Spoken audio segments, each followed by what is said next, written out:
Alright, this is a test. Alright. This is a new book I just picked up that I'm going to be reading with you guys. It's called A Summer Amish Courtship. It's by Emma Miller, and I've been really looking forward to reading this lately, so let's get started. Chapter 1. Oh my god, it says MC. That's me. Means and keeners. Two are better than one. Ecclesiastes 4:9. I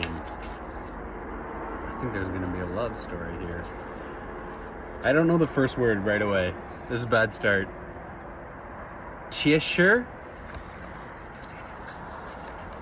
Tisher, 8-year-old Mary Fisher cried. Oh, Tisher, 8-year-old Mary Fisher cried. She ran up the steps, her prayer cap strings bouncing, and through the open doorway into the cloakroom of the schoolhouse. In the cold months, coats, cloaks, and hats were hung on hooks on the wall. In the warmer months, it became a clutter catch-all for lunch pails, fishing poles, overlooked homework, and muddy boots. Teacher, come quick! Ethan Miller was busy lining up his students' lunch boxes on 2 shelves he'd built and just hung on the back wall. Okay, wait, their last name is Miller? She named it after herself? Without the shelves, the lunch boxes, bags, and pails were all over the floor and constantly being knocked over. That morning, a peanut butter and raisin bread sandwich wrapped in wax paper had ended up on the bottom of someone's shoe, and John B. had enjoyed Ethan's egg salad for lunch. Ethan had had an apple. "Tashie!" Mary exclaimed, waving both hands in the air. "It's him again!" "English, please," Ethan instructed. He slid a wrinkled brown paper sack with the name Jacob S. scrawled across it onto the lower shelf. He'd painted the shelving a dark navy blue, and he had to admit, for having made it from pine scraps from his father's woodpile, it had turned out nicely. "What's going on?" the petite third grader huffed, peering at him through tiny wire-framed glasses. She switched to English. "He's gonna knock it over and she's inside." Ethan liked Mary Fisher. She was a good student and was kind to the younger children. But she could also be a tattletale. Which was probably expected from a girl who was the youngest of a family of 15 children. The Fishers ran the youth group in Hickory Grove, and everyone joked that it made sense considering the fact they had enough children to have a youth group of their own. Ethan looked down at Mary, trying not to be perturbed by the interruption. Not only did Mary Fisher like to tattle, but she tended to add drama to any event. A scratch on her arm became a broken bone. A boy tossing a stone could become a gang of teens throwing rocks and sticks. Ethan took a moment to calm his irritation. His students had been outside only 10 minutes without his supervision. All he wanted to do was finish installing the shelves. How much trouble could anyone get into in 10 minutes? And he'd left 2 15-year-old girls in charge. Girls who would certainly be counted on to keep an eye on younger children for a few minutes. Apparently, they couldn't be trusted today. Ethan didn't usually recess this late in the day. In an hour, he would dismiss his students, but it was so pretty outside, and spring had been late in coming that year. The students were all eager to get out into the sunshine after such a long, cold winter. That was why he'd given them half an hour, time enough for him to hang the new shelves. His plan was to then bring his students in and have a spelling bee. That's so good. It was one of the events he had planned for their end-of-the-year program, which was to include a fundraiser, the exact nature of which had yet to be decided. Ethan added a tin bucket to one of the shelves. "Who are we talking about, Mary?" "Jamie Stoltz." Ethan exhaled impatiently. This might be the first time I've read out loud in like 20 years. Okay, so shut up, Binstead. Ethan exhaled impatiently. He should have known. Jamie was his new student. He'd been with him only 6 weeks, and in those 6 weeks, the boy had caused more turmoil than the other 26 students put in together. in his one schoolhouse. Ethan squinted. What's he gonna do? That's what I'm trying to tell you. He's rocking the girl's outhouse, Mary wailed, pushing her glasses up the bridge of her nose. He's gonna knock it over. Elsie Yoder is inside. What? Ethan looked down at the little girl, certain he'd misheard. Mary's head bobbed, hands flapping. Jamie is rocking the outhouse, and he said he's gonna knock it over with Elsie inside. Oh, I just realized it's outhouse earlier, not outhouse. I thought it was like slang. Ethan strode past his students. Jamie Stoltz, he bellowed, taking the schoolhouse 2 steps at a time. Behind the one-room building, he spotted a group of children gathered around the 2 outhouses that stood side by side, one for boys and one for girls. Both had small privacy fences in front of them. What's going on here? Ethan asked, walking across the grass. Off to the left, he saw several boys involved in a game of softball. To the far right,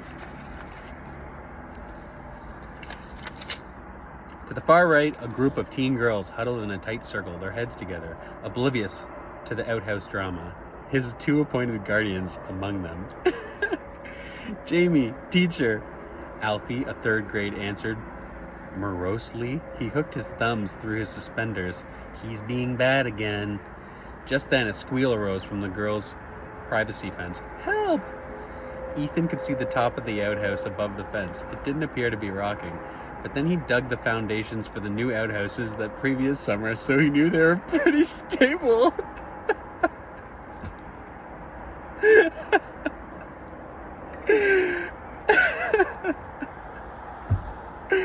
Elsie?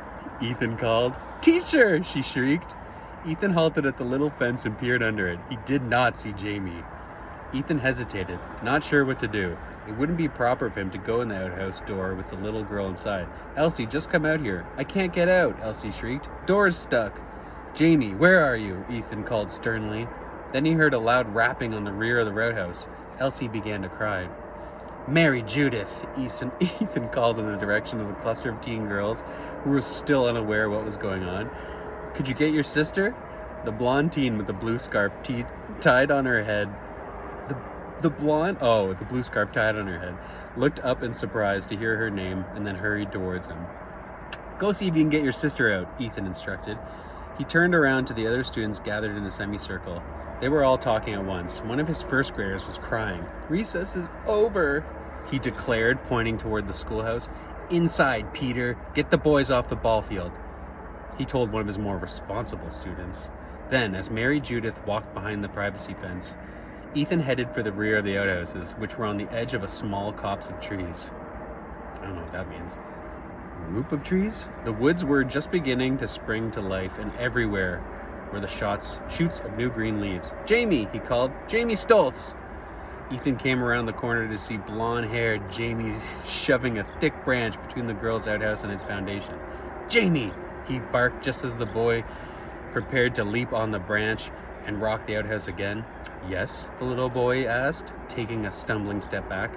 I have her, teacher, Mary Judith called from the other side of the outhouse. Someone put a stick through the latch. Everyone inside, Ethan ordered. Again to the stragglers who had not heard or obeyed his first command, trying not to transfer his displeasure with Jamie to the other children. He imagined they were frustrated with the boy as he was. He was a constant disruption in the classroom, talking, throwing bits of paper, rocking loudly in his chair. This is a bad kid. And on the playground, he spent most of his time teasing younger children. Everyone in the schoolhouse, now, please, he turned back to his errant student. Jamie, why would you do this? The boy tucked his hands behind his back. He was wearing denim pants, a pale blue shirt, suspenders, and a straw hat. He looked like the other male students, yet he didn't. Most boys in Hickory Grove wore hand-me-downs. The clothes Jamie wore, though, homemade like everyone else's, were all brand spanking new. Ethan grabbed the stick Jamie had shoved under the outhouse and tossed into the woods. How did Elsie get locked inside? I don't know. Ethan pressed his lips together and glanced away, trying to calm the anger rising from his chest. If there was one thing he couldn't abide, it was a liar. He returned his gaze to his new student. Did you lock Elsie in the outhouse? The boy stared at the ground. Why were you trying to tip it over? Ethan pressed. Jamie. If the outhouse had tipped over with her inside, Elsie could have been seriously hurt. Jamie kicked at a pile of acorns on the ground. I wasn't going to knock it over. Too heavy. I was just rocking it. Ethan exhaled, looking away again. He was momentarily unsure what to do. He'd certainly encountered mischief since he'd accepted the job at the Hickory Grove schoolmaster 2 years ago. But it had always been on the same sort of innocent naughtiness. Frogs in lunch pails, the snapping of suspenders, the tugging of cap strings. I'm gonna have to look up what cap strings are. I guess it's these things? On the bonnets? Until Jamie's arrival, the biggest problem he'd had with little boys arriving at school late because they stopped along the way to throw rocks in a pond. Ethan looked at Jamie. Have you something to say for yourself? He opened his arms wide. Anything? The boy concentrated on his new leather boots that looked as if they had never been in a barn. Ethan thought for a moment. He'd already talked with Jamie's widowed mother 3 times in the last 6 weeks. 3 times! It actually says that twice, by the way. I didn't just emphasize that. That was more than he'd spoken to other parents since September. Abigail Stoltz seemed like a nice enough woman, though each time he approached her, she was defensive, suggesting it was he who was responsible for his son's misbehavior, as if a schoolmaster was solely in charge of his students' discipline. And she was forward for an Amish woman, which had annoyed him the first time he met her, then amused him the second time. Oh, truth was, she reminded him a lot of stepsister Lovey, a woman who wasn't shy about speaking her mind, and he adored Lovey. Ethan glanced down at Jamie. He didn't see any way of getting out of this. He knew what he needed to do. Get in my buggy, he ordered. With the warmer weather, he'd started walking to school again. It was less than a mile if he cut across the fields, less than 2 if he took the road home. He'd only brought the buggy this morning because he'd intended to run into Byler's store after school and order a piece of stovepipe. He and his father were installing a wood stove to keep their shop warm where they were making a buggy. Jamie looked up at Ethan. What? I said, get in my buggy. I'll send one of the big boys out to hitch up Butter. Butter was his horse. Her name was Butterscotch. His dead wife had named her that. After they bought the dun at an auction. I guess dun is horse? I'm learning so much. She had said the mare was the color of her homemade butterscotch pudding. His Mary had teased him that the mare wasn't the proper color for an Amish man's buggy, but Ethan had bought it anyway. Because his Mary had liked her. He'd been razzed for years about the color of his driving horse and her name. He didn't care. She was one of the few things he had left from his wife. Jeez. I don't understand, Jamie. His English was excellent. Other children started school with no knowledge of the English language.